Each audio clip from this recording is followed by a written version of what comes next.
तो स्वागत है आपका हमारे YouTube channel the maths magician में। आज हम पढ़ने वाले हैं नंबर सिस्टम यानी संख्या पद्धति के बारे में।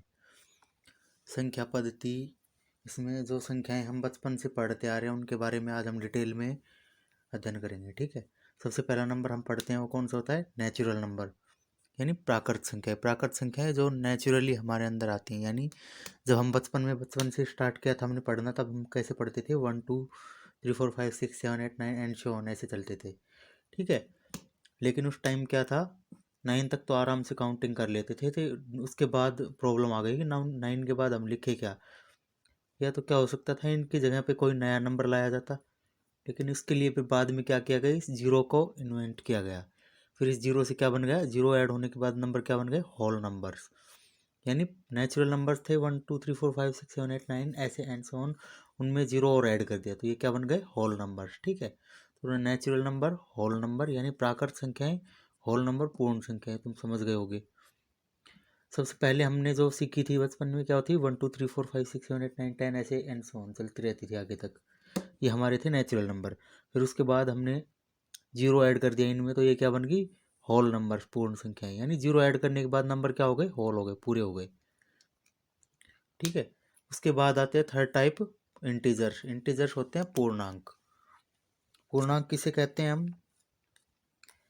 यानी क्या होने लग गया था? कंफ्यूजन। कैसे?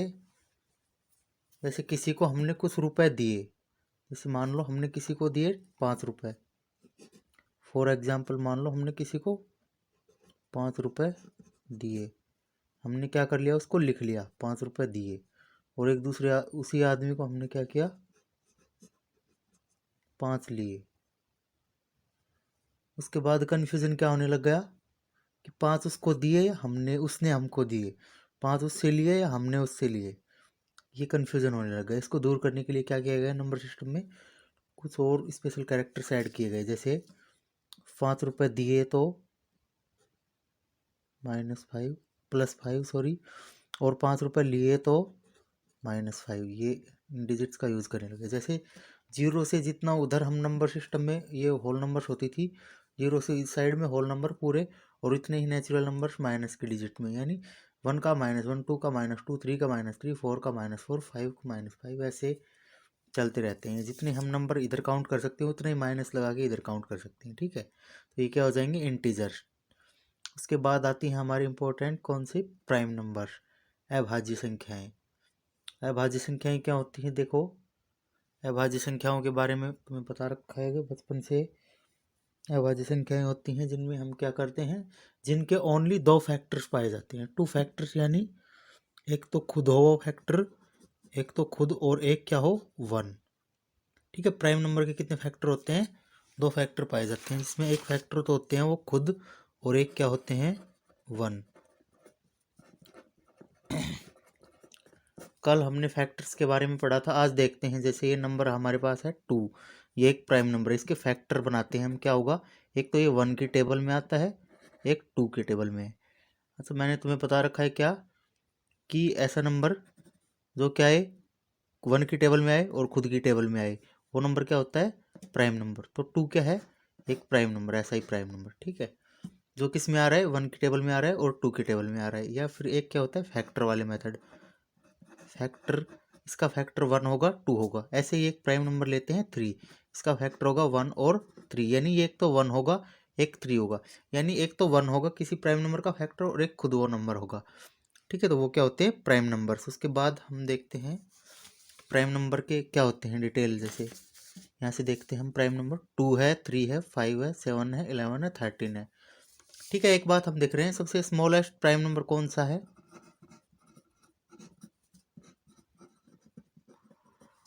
स्मॉलेस्ट प्राइम नंबर है अपना 2।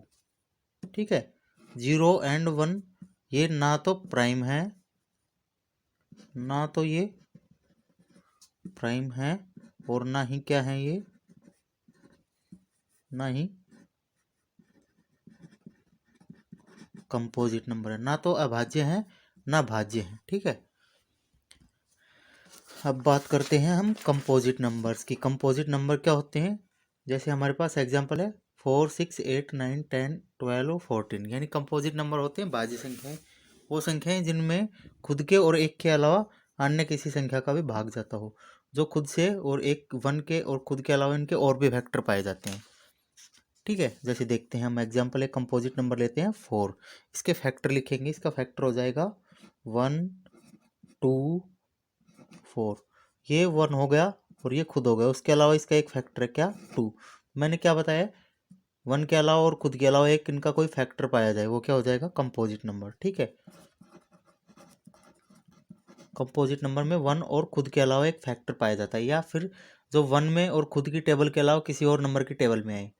जैसे देखते हैं हम 6 का एग्जाम्पल लेके, 1 में 2, 3, 6, ये 1 और खुद के अलावा और फैक्टर इसके 2 हैं। ठीक है, तो ये क्या है, कंपोजिट नंबर। अब कंपोजिट नंबर में एक चीज़ हम और देखते हैं। सबसे छोटा कंपोजिट नंबर क्या है, स्मॉलेस्ट कंपोजिट नंबर है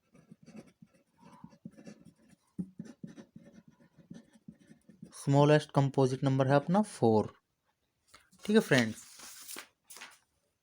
प्राइम नंबर, कंपोजिट नंबर, ये तुम समझ गए होगे अच्छे से। अब देखते हैं हम इवन नंबर। इवन नंबर जैसा हम सब जानते हैं, इवन नंबर क्या होती हैं, सम संख्याएं जिनके लास्ट में क्या है, 2, 4, 6, 8 एंड 0, जिनके भी लास्ट में ये आए, या फिर ये सभी नंबर जिनमें क्या है लास्ट में 2, 4, 6, 8, 0। फॉर एग्जाम्पल हम देखते हैं, सबसे छोटी even number, smallest even number क्या होगी, स्मॉलेस्ट इवन होगी 2। उसके बाद आते हैं 4, 6, 8, 10, ऐसे, यानी 2, 1, 1 का गैप करके चलता जाए, 2 के बाद 1 का गैप कर दो, नेक्स्ट वाला क्या आता है, इवन नंबर। ठीक है, उसी मेथड से जैसे मैंने बताया कि किसी के लास्ट में वो डिजिट आए, जैसे एक नंबर है 192, तो ये नंबर क्या होगा, इवन नंबर होगा, क्योंकि इसके लास्ट में क्या आया है, 2। ठीक है, इन डिजिट में से कोई भी एक डिजिट इसके लास्ट में मिल जाए तो वो क्या होता है, इवन नंबर। ठीक है, बाकी चाहे पहले कुछ भी हो, उसमें लास्ट में क्या होना चाहिए, इवन नंबर उसके। ठीक है, इसी तरीके से हम पढ़ते हैं क्या, ओड नंबर। ओड नंबर यानी विषम संख्याएं। विषम संख्याओं में क्या होता है, जिसके लास्ट में मिले हम 1, 3, 5, 7, 9, ये डिजिट जिसके लास्ट में मिलती हैं वो क्या होता है, even number, odd number. Odd number जैसे कोई भी नंबर है,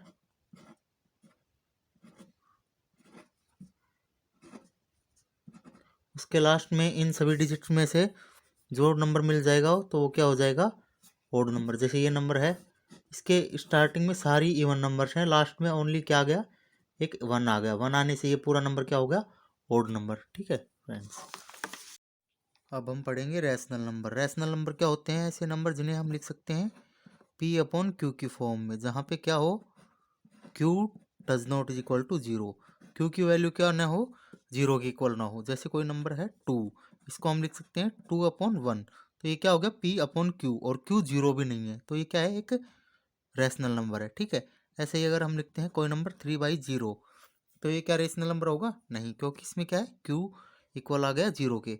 हमें चाहिए कि Q 0 के इक्वल नहीं होना चाहिए, तभी ये क्या होगा, रैशनल नंबर। क्योंकि ये 0 के इक्वल हो गया तो ये क्या हो जाएगा, इनफाइनाइट यानी अपरिभाषित।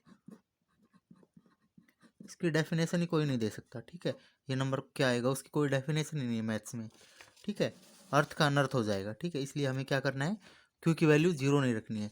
जैसे कोई भी फ्रैक्शन आती है, 1/2, 3/5, 7/9, ये सारे क्या हैं, रैशनल नंबर्स। जैसे कि हमने कोई नंबर दिया, जैसे 4 लिख दिया, ये भी क्या है, एक रैशनल नंबर, क्योंकि इस 4 को हम लिख सकते हैं 4/1। ठीक है, इसके बाद आते हैं हमारे पास, हाँ, तो मुझे लगता है आज के लिए ये हो गया है इनफ। इसके बाद बच जाती हैं इरेशनल नंबर्स, रियल नंबर्स। ये हम पढ़ाएंगे तब जब आपको ये रेशनल नंबर अच्छे से डीप में जाके आपको पढ़ा दिया जाएगा। यानी रेशनल नंबर एक छोटा चैप्टर नहीं है, पूरा चैप्टर आता है। जैसे ये इतना नंबर सिस्टम पढ़ लिया, इससे भी डबल ट्रिपल टाइम का लेंथी चैप्टर होगा क्या, रैशनल नंबर। उसमें आपको रैशनल नंबर्स के बारे में बताया जाएगा, क्या होते हैं रैशनल नंबर, क्या टर्मिनेटिंग फ्रैक्शन होती है, क्या नॉन टर्मिनेटिंग फ्रैक्शन होती हैं, ये सब बताएंगे। उसके बाद आप क्या समझ जाओगे, रैशनल नंबर को अच्छे से। फिर आपको इनरैशनल नंबर समझाया जाएगा, फिर आपको रियल नंबर समझाए जाएंगे। ये बाकी की तीनों क्या हैं, ऐसे नंबर्स हैं जिनके पूरे पूरे चैप्टर चलते हैं आगे के मैथ्स में। ठीक है, आई होप आपने आज की वीडियो को एंजॉय किया होगा। प्लीज़ वीडियो को लाइक कीजिए, शेयर कीजिए और चैनल को सब्सक्राइब कीजिए। और मैंने जैसे आपको बता रखा है कि जो भी डाउट आए आप कमेंट सेक्शन में डाल सकते हो। अगर डाउट इम्पोर्टेंट होगा, बताने लायक होगा, तो उस पर वीडियो बना दी जाएगी। ठीक है फ्रेंड्स, थैंक यू।